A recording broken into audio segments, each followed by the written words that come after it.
Vishwanathpur block colony उच्च प्राथमिक विद्यालय वार्षिक उत्सव अनुष्ठित। लांजीगढ़ ब्लॉक मुख्यालय प्रांगण में उच्च प्राथमिक विद्यालय वार्षिक उत्सव अनुष्ठित हो जाइछि।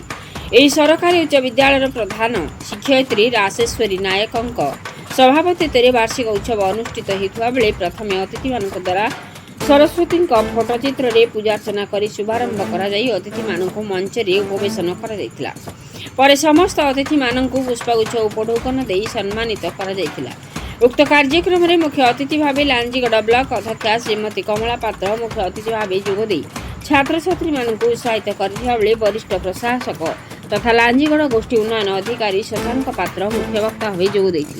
लांजीगढ़ ब्लॉक गोष्ठी शिक्षा अधिकारी रुसिया मेहर अतिरिक्त शिक्षा अधिकारी सुडलदेव मुंड लक्ष्मीप्रिया मुदुली सीआरसीसी दुखीश्याम बारिक विद्यालय परिचालना कमिटी सभानेत्री पद्मिनी गौड़ शिक्षक नंदिनी किशोर नायक प्रमुख सम्मानित अतिथि माने जोगदे। प्रधान शिक्षयित्री राजेश्वरी नायक अतिथि परिचय प्रदान करथिबा बेले जोशोदा मालविशी मंदाकिनी दास निवेदिता श्री हरिचंदन प्रमुख सहयोग करथिले।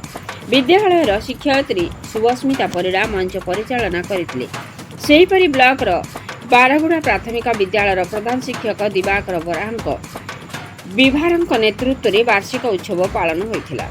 लांजीगढ़ ब्लॉक रु संतोष कुमार तुलंक रिपोर्ट मसीहा न्यूज। आपण मसीहा न्यूज यूट्यूब चैनल को सब्सक्राइब कले कि जदि करना एबे करनियंतु। एहा सह मसीहा न्यूज रो फेसबुक पेज को और ट्विटर को फॉलो करंतु। ता सह मसीहा न्यूज रो ऐप आसी गलानी निज मोबाइल रो प्ले स्टोर रो डाउनलोड करनियंतु। जय जगन्नाथ।